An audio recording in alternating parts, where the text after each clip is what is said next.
Bismillahirrahmanirrahim. Alhamdulillah. Wassalatu wassalamu ala rasulillah wa alihi wa man wala wa la hawla wa la quwata illa billah. Para mahasiswa-mahasiswi internasional Open University, Assalamualaikum warahmatullahi wabarakatuh. Apa kabar semua? Sehat semua? Perkenalkan, saya Syekh Ahmad. Eh, saya adalah dosen di FISIP dan saya menjadi direktur Pusat Studi Pemikiran Islam dan Filsafat.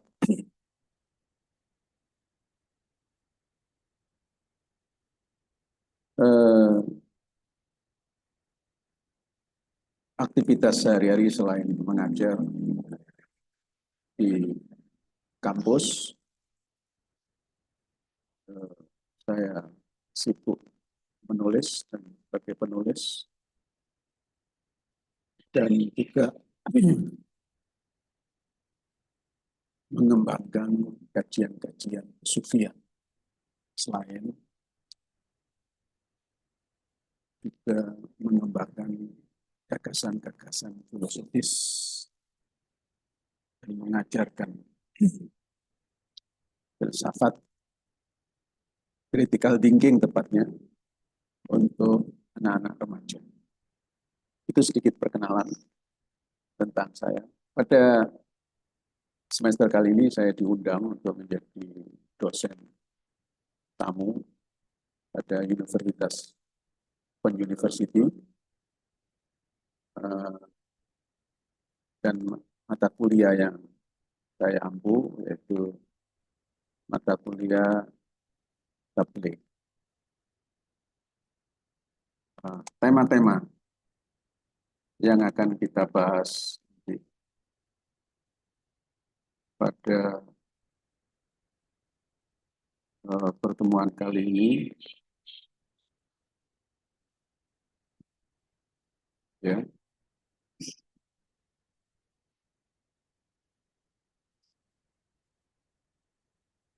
Ya. Temanya tentang tabligh. Kalau kita bicara tentang tabligh dan dakwah, yaitu definisi. Ya. Definisi dan sejarah tabligh. Itu nanti kita akan bahas pada pembelajaran pertama.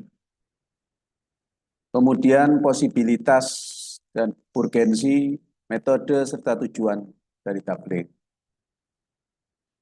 Prinsip-prinsip tabligh, jenis-jenis dan metodologi tabligh, media tabligh, kriteria dan karakteristik seorang dai atau seorang mubaligh, dan kemudian rintangan-rintangan tabligh. Referensi yang kita gunakan diantaranya Quran wa tabligh, ya. Fan khitabah al-mantiq, ya. Uslub dakwah fil Quran, Darul Mimbar Al-Hasani, Usul wa Mabani Tabligh, Resane Mimbar, Aine Sukhwari, Usul Tabligh, Akhlak Tabligh, Darsirah Rasulillah, At-Tabligh Manhajiyah wa Asaliyah, Sirat Tabligh Piyambar A'zam. Nah, ini diantara referensi-referensi nanti yang kita gunakan. Juga kitab Al-Lughah, kitab Miqyasul Lughah, Al-Misbah Al-Munir, At-Tahqiq fi Kalimatil Quran, ya. Dan juga beberapa kitab tafsir, beberapa kitab tafsir yang membahas tentang yang membahas tentang tabligh ya. Oke.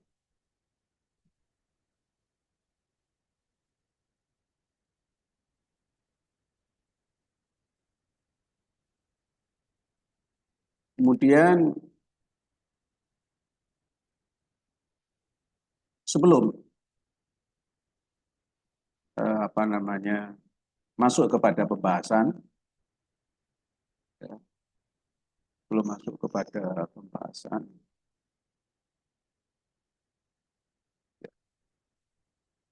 Sebagai pengantar, ya, tentang tabligh. Tabligh, ya, ya, di saat ini mungkin hukumnya bukan lagi boleh, bukan lagi sunnah, dalam tanda kutip seolah-olah menjadi wajib. Mengapa menjadi wajib? Karena ini perkembangan zaman, perkembangan teknologi yang luar biasa, sehingga syarat-syarat tabligh itu begitu tersedia, begitu mudah, ya. Sehingga bagi seorang dai, bagi seorang mubaligh tidak ada alasan untuk dia tidak bertabligh, untuk dia bermalas-malasan, untuk dia mengatakan saya tidak punya bahan, ya. Karena kesempatan yang begitu terbuka, Anda bisa bicara dengan siapa saja pada masyarakat mana saja dengan adanya teknologi yang sekarang tersedia ini, medsos, ya, dengan adanya aplikasi-aplikasi yang luar biasa membantu ini. Apalagi kalau Anda bisa berbicara dengan bahasa-bahasa internasional, bahasa Cina, bahasa Inggris, bahasa Arab, atau bahasa-bahasa yang lain. Maka itu akan memberikan sebuah efek yang luar biasa. Nah, tabligh. Nanti kita akan ulas tabligh ini kalau kita bicara tentang tabligh, sejak kapan tabligh ini ada? Sejak adanya manusia. Ya. Karena nanti itu tabligh itu bisa tabligh secara umum untuk orang luar. Kita menyampaikan pesan untuk orang lain. Tapi sebetulnya tabligh itu juga bermakna seseorang mentablihi dirinya sendiri. Seseorang mendakwai dirinya sendiri. Nah, ini juga tabligh. Bahkan kesuksesan dakwah di luar itu dimulai dari dakwah internal. Ya. Jadi seseorang menceramai dirinya sendiri. Jadi kalau orang jago menceramai orang lain belum tentu dia juga bisa menceramai dirinya. Ya.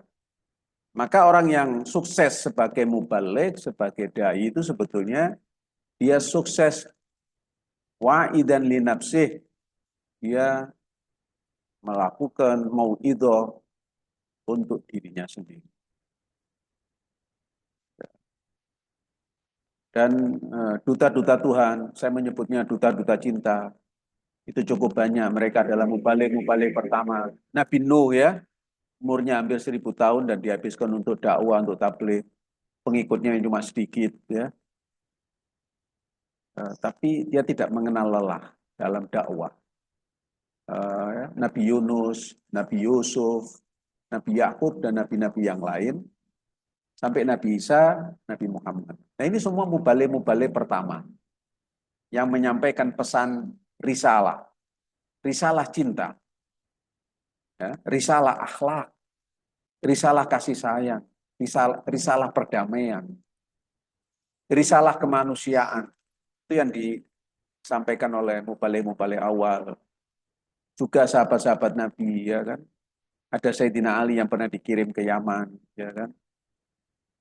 Ada Mus'ab, ada Ja'far At-Tayyar yang dikirim ke Habasyah, ya. Dan masih banyak ya rentetan as-solihin, orang-orang soleh. Yang mereka kadang-kadang meninggalkan negaranya, meninggalkan kenyamanannya, bertabligh dan mendiami tempat yang baru, kondisi yang baru, cuaca yang baru. Akhirnya kemudian kebenaran ini menyebar ke seantero negeri, berbagai penjuru dunia. Ya. Oke, itu kaitannya dengan sejarah tabligh dan memang perlu sebuah penelitian antropologis untuk misalnya mendeteksi secara real misalnya sejarah tabligh masuk misalnya di Indonesia kapan? Secara real, secara antropologis ya, bisa nggak dibuktikan siapa sebenarnya yang pertama kali membawa Islam di Indonesia misalnya atau Islam di Malaysia, siapa yang pertama kali? Bagaimana pendekatan dakwah mereka? Apa penekanan dakwah mereka yang pertama kali? Ya, yang didakwahkan itu materinya apa misalnya? Buku-buku yang dipakai apa? Misalnya ya, di Malaysia, di Singapura, di Brunei, siapa muballigh pertama yang masuk ke negara-negara ini? Di Yaman misalnya, dan di berbagai negara-negara lain. Ini perlu penelitian secara, perlu penelitian antropologis. Ya. Tapi secara tabligh, kapan secara tabligh itu terjadi? Ya sejak adanya manusia. Ya. Nabi Adam bertabligh kepada Hawa, Siti Hawa. Siti Hawa bertabligh kepada Adam. Bahkan ketika tidak ada manusia sendirian, maka manusia bertabligh kepada siapa? Untuk dirinya sendiri. Ya, Tuhan sebagai Allamal insan malam ya'lam. Maka muballigh pertama adalah Gusti Allah. Dan salah satu nama Tuhan itu Al-Muballigh, Al-Bashir, An-Nazir. Dia adalah yang menyampaikan kebenaran. Dia muballigh, muballigh pertama. Dia dai yang pertama. Allah Subhanahu wa taala itu dai yang pertama. Dan dia pembawa pesan cinta. Dan dia adalah pusat kebahagiaan. Jadi dakwanya adalah dakwah cinta, dakwah kebahagiaan. Ya, jadi kalau orang mendapatkan pesan dari Tuhan, dia akan bahagia. Dia akan dipenuhi dengan cinta. Ya. Jadi Tuhan itu muballigh pertama, dai pertama. Melalui apa? Melalui ilham. Dan Tuhan berdialog dengan apa? Pertama kali, medianya apa? Agel. Agel ini merupakan jembatan media dakwah antara Allah Subhanahu wa taala dan hambanya. Kalau nggak ada akal, maka nggak ada sarana untuk Allah Subhanahu wa taala berdakwah. Agel wal galab, dan sebetulnya ini satu. Antara akal dan hati nggak bisa dipisahkan. Karena itu nanti ketika saya mendefinisikan tentang tabligh, itu akan menjadi jelas adanya peran akal dan hati, isyik dan cinta dalam dalam konten, dalam muatan tabligh. Oke. Sekarang kita masuk ke pembahasan.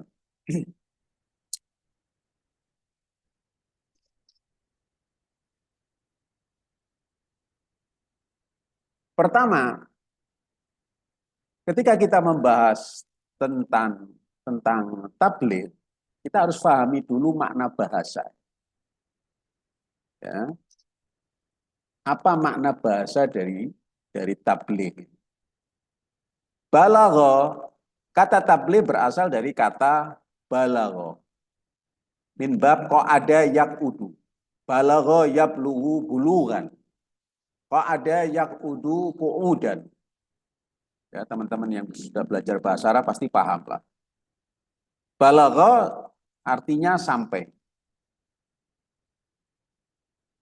Dalam kitab kitab bahasa Mu'jam Maqayisul Lughat, dan ini saya sarikan pendapat dari Allama Mustafawi, salah satu pakar bahasa, dalam kitab At-Tahqiq fi Kalimatil Quran. Beliau mengutip pendapat salah satu ahli bahasa. Mu'jam Maqayisul Lughat diartikan balagha wusulu syai'. nyampainya sesuatu. Itu makna balaghah. Ya, nyampainya sesuatu. Balaghatul makan, ya. Saya sampai ke satu tempat, misalnya balaghatul makan ila wasati. Saya sampai di satu tempat misalnya di tengahnya. Ya.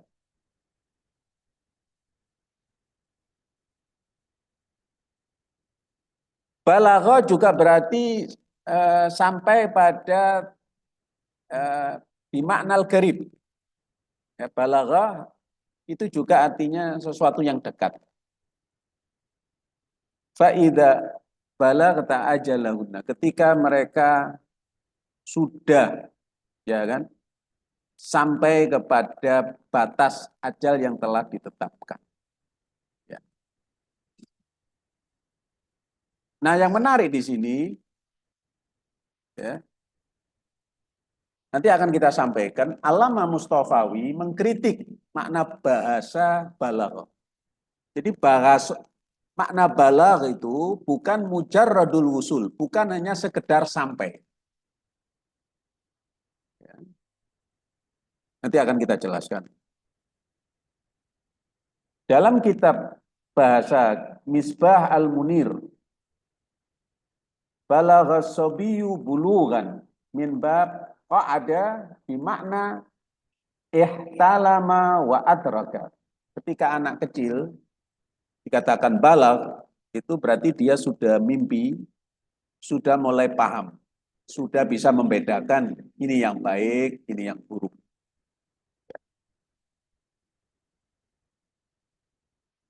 Dan kata baligh bisa digunakan untuk laki dan perempuan. Ya, misalnya kita katakan al-jariyah baligh, ya, ar-rajul baligh, rajulun baligh. Seperti kata haid, ya, nggak perlu pakai tak marbuto lagi. Ya, imra'atun haid, nggak perlu haidoh karena yang haid hanya perempuan. Ya.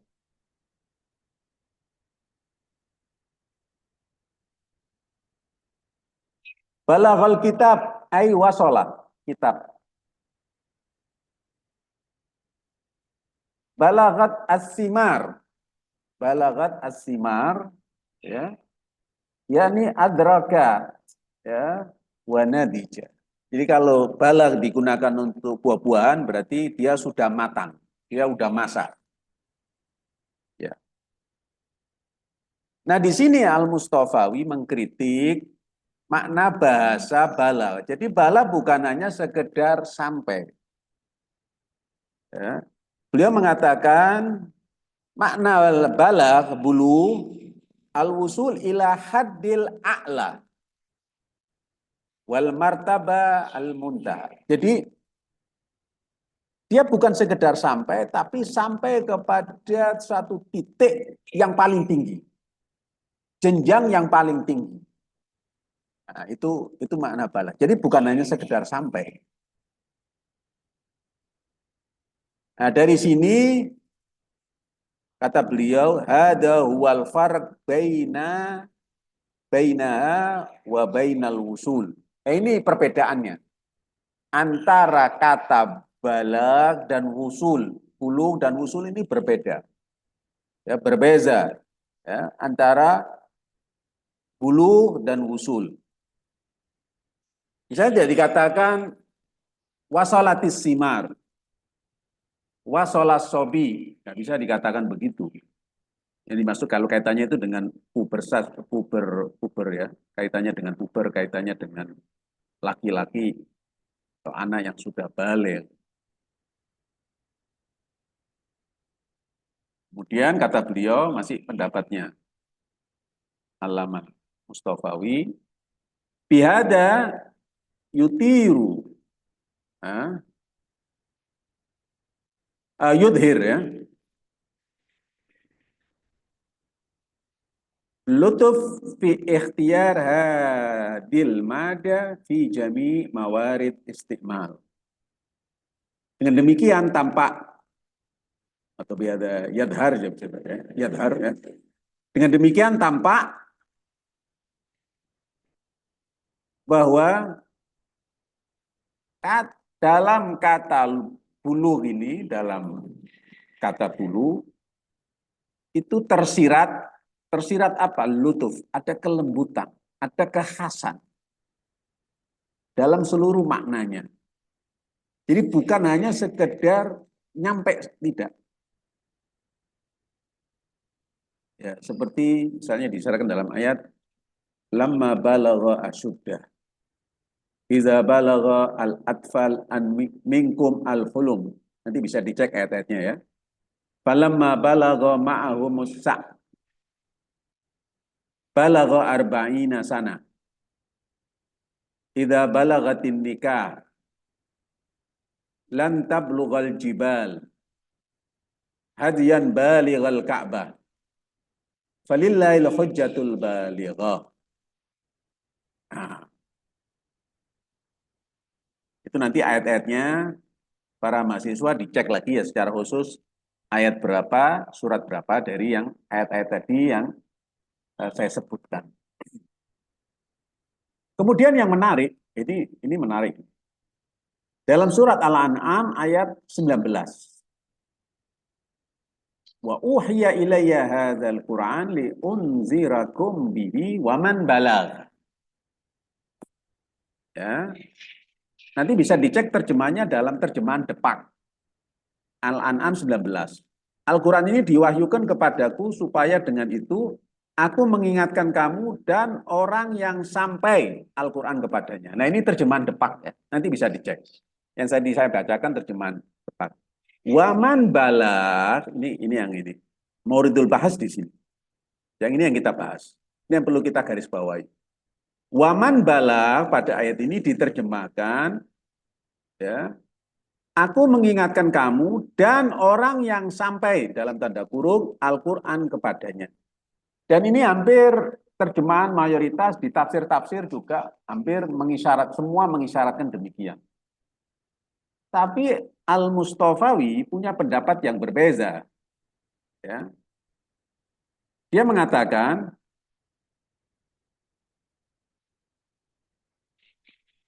bahwa fa'il balagho itu kembali kepada man.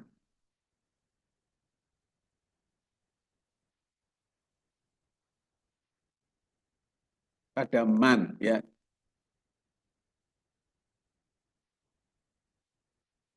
Ya. Jadi maksudnya apa?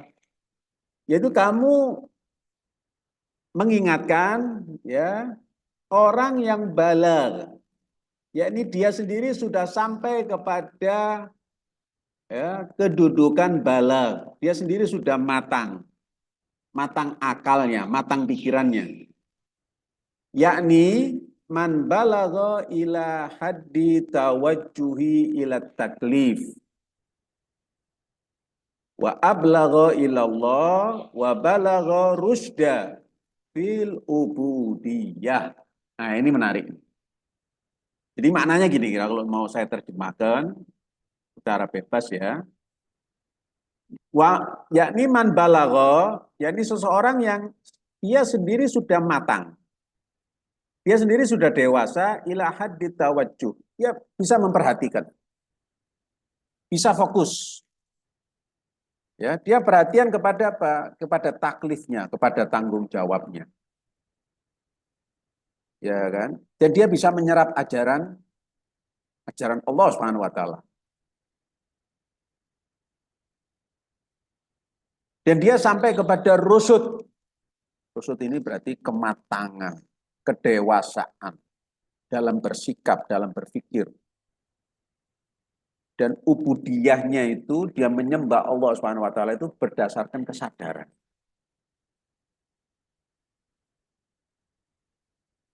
Nah, nah ini kemudian beliau menyampaikan beberapa ayat yang mendukung itu. Fahal ala rusul illal balagh al mubin.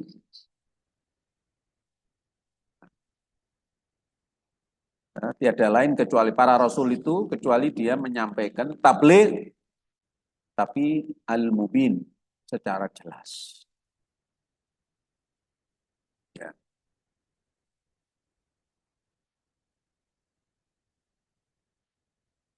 Kemudian kata Mustafawi, buluhu kullu syai' bihasabih. Kedewasaan, kematangan sesuatu itu sesuai dengan makomnya masing-masing. Ada namanya buluh magani. Ya. Sampai secara kematangan secara tempat. Balagha matla asyams seperti itu. Balaghal maghribain. Itu namanya buluh magani. Sampai di tempat. Ada juga buluh zamani, kematangan secara zaman. Atau maksad zamani. Balagna ajalahunna. Seperti yang tadi kita isyaratkan. Litabluhu ajalan musamma. Ini contoh-contohnya, nanti bisa dicek di ayat berapa.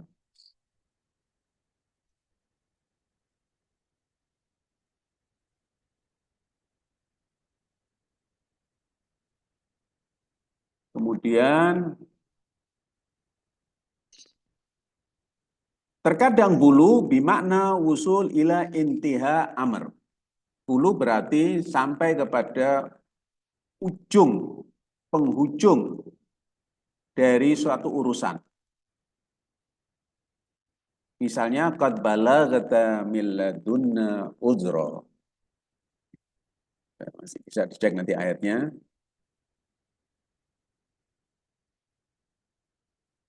Terkadang bermakna menyampaikan ya, tujuan maksud kepada tujuan akhirnya. Ablaghtu risalat Rabbi. Aku telah menyampaikan risalah dari Allah Subhanahu wa taala. Sekitar ada 73 ayat kurang lebih yang berbicara tentang tabligh dengan berbagai derivasinya, dengan berbagai mustaqatnya. Ya. Sebagian tidak ada hubungannya dengan tabligh yang kita bahas, yang menjadi mata kuliah ini, seperti ayat ya, balagha asyudda, tapi yang berhubungan seperti ayat Al-An'am 19 tadi. Dan surat Ibrahim ayat 52. Hadza balaghun linnas waliyunzaru bihi waliya'lamu annama huwa ilahun wahid waliyadzakkara ulul albab. Ibrahim ayat 52. Kemudian surat Al-Maidah ayat 67. Ya ayyuhar rasul balligh ma unzila ilaika mir rabbik illam taf'al fama ballaghta risalatah. Nah, di Al-Maidah 67 ini ya, Rasul diperintahkan untuk tabligh dan ini wajib balik. Dan ini tabligh yang luar biasa. Kalau kamu tidak menyampaikannya, fama ballaghta risalatah. Kamu dianggap tidak seolah-olah tidak menyampaikan risalah. Ya. Kemudian surat Al-A'raf ayat 68. Uballighukum risalati rabbi wa ana lakum nasihun amin. Surat Al-A'raf ayat 68. Aku telah bertabligh kepada kalian, yaitu menyampaikan risalah dari Allah Subhanahu wa taala, dan aku adalah penasehat yang jujur.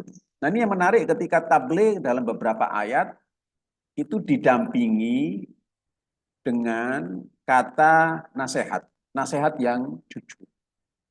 Berarti ada tabligh tidak dibarengi dengan nasihat yang jujur. Ini nanti makna ini akan menjadi jelas dalam definisi yang saya rekomendasikan. Nanti setelahnya kita akan lihat. Kemudian dalam surat Al-A'raf juga ayat 62. Uballighukum risalati rabbi wa ansahu lakum wa a'lam minallahi ma la ta'lamun. Aku juga bertabligh menyampaikan risalah Tuhanku kepada kalian dan aku menasihati kalian.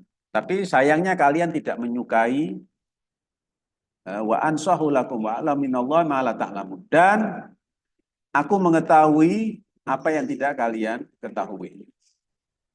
Nah, dalam surat Al-A'raf ayat 79 dikatakan, fatawalla anhum wa qala ya qaum laqad ablaghtukum risalati rabbi wa nasahtu lakum walakin la tuhibbunan nasihin. Tapi kalian tidak menyukai orang-orang yang memberikan nasihat. Nah, ini ketika berdampingan antara nasihat dan tabligh ini memberi sebuah pesan kuat bahwa tabligh itu nasihat. Tapi nasihat yang jujur.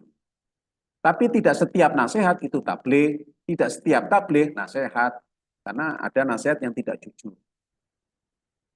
Ya, ada tabligh yang tidak jujur, yaitu yang tidak disertai dengan nasihat yang terpercaya, yang jujur, yang bisa dipercaya. Ya. Kemudian dalam surat Al-Ahzab ayat 39, alladzina yuballighuna risalatillah wa yakhshawnahu wa la yakhshawna ahadan illallah wa kafa billahi hasiba. Yaitu orang-orang yang menyampaikan risalah Allah, mereka tidak takut kecuali kepada Allah. Dan cukuplah Allah sebagai pelindung mereka. Ya. Nah, dari sini para mahasiswa-mahasiswi Open University, ya, dimanapun Anda berada, dari sini menjadi jelas bagi kita sesuai dengan ayat-ayat tadi yang saya bacakan, bahwa tabligh ini bukan sekedar menyampaikan pesan. Ya. Dari pemahaman dan uraian analisa bahasa tadi, nah, sekarang kita sampai kepada makna istilah tabligh. Apa makna istilah tabligh itu? Nah, di sini saya merekomendasikan sebuah definisi dan nanti kita bisa didiskusikan definisi ini. Tapi paling tidak ini saya ambil dari ayat-ayat Al-Quran, dari pemahaman saya, telaah saya tentang tabligh, khususnya dalam pandangan Al-Quran, hadis, dan asar ulama. Maka tabligh yang saya rekomendasikan definisi saya adalah at-tabligh huwa ibla wa isolul haq ilal mustami' ya, al musta'id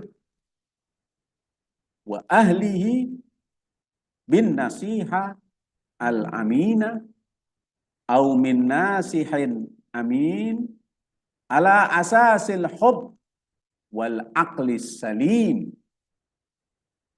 Terjemahnya begini.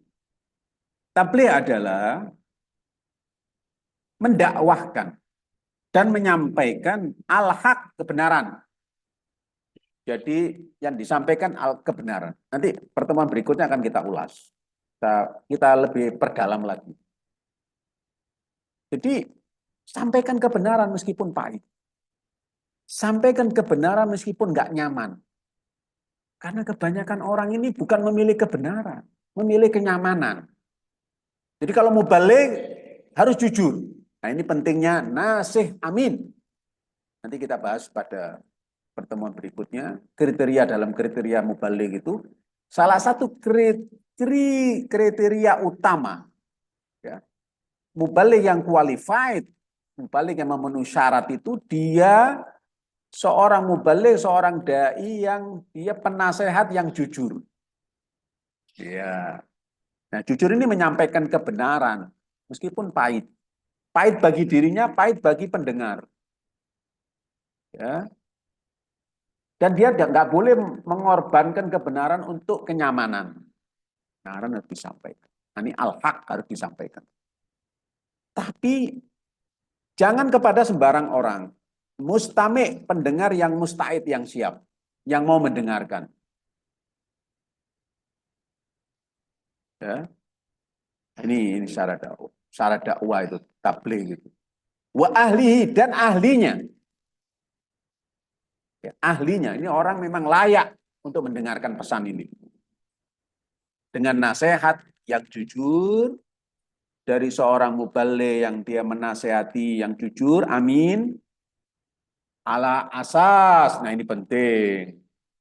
Ala asasil hub wal aqli salim. Nah, konten yang dibawa itu harus berdasarkan cinta, cinta kemanusiaan, cinta kebaikan, cinta pengetahuan, cinta dan akal, akal yang sehat. Itu. Pertanyaannya, apakah dakwah, apakah tabligh yang selama ini terjadi itu memperhatikan ini atau tidak? Sesuai dengan definisi ini atau tidak? Silakan Anda jawab. Ketemu lagi dalam mata kuliah berikutnya, dalam session berikutnya, lebih jauh lagi nanti kita akan bahas ya, tentang apa itu tujuan dakwah, tujuan tabligh, media tabligh, dan hal-hal yang terkait dengan pembahasan ini. Ini penting untuk kita pahami definisi dulu. Karena kalau definisinya kacau, dakwanya kacau, tablighnya kacau. Ya, jadi tabligh bukan hanya semangat belighu anni walau ayah berdasarkan hadis itu. Sampaikan ya dariku walaupun satu ayat. Nanti dulu meskipun nggak bisa ngaji, meskipun nggak paham dasar-dasar Islam. Ya, konten utama ajaran Islam Anda pahami al-aql wal hub itu dulu. Dan ini balaghul mubin. Karena ini nggak tercapai. Ya.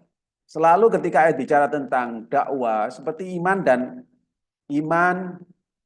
dan amal soleh kan selalu bergandengan. Tabligh juga begitu. Balag itu harus mubin dan disertai dengan nasihat al-amin. Nah, yang mubin itu nggak mungkin tabligh itu menjadi jelas. Nah, kebanyakan tabligh itu tidak jelas, mubham, bahkan maskuk, meragukan, membingungkan, muhayyir, membingungkan.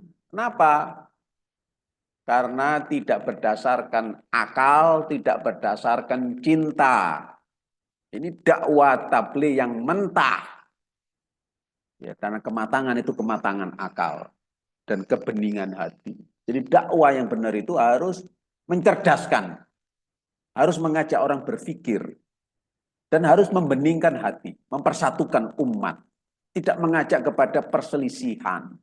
Ini yang perlu diperhatikan. Sekali lagi, pertanyaannya adalah, apakah dakwah yang sekarang terjadi kebanyakan ini sesuai nggak dengan definisi ini? Dan barangkali para mahasiswa punya definisi yang lain untuk mengkoreksi dan menyempurnakan atau mengkritisi definisi ini. Saya tunggu nanti respon dari kalian semua. Oke, sampai di sini dulu pada pembelajaran yang pertama. Ketemu lagi pada video yang berikutnya. Ya, salam pengetahuan, salam kebaikan, salam keindahan. Wassalamualaikum warahmatullahi wabarakatuh.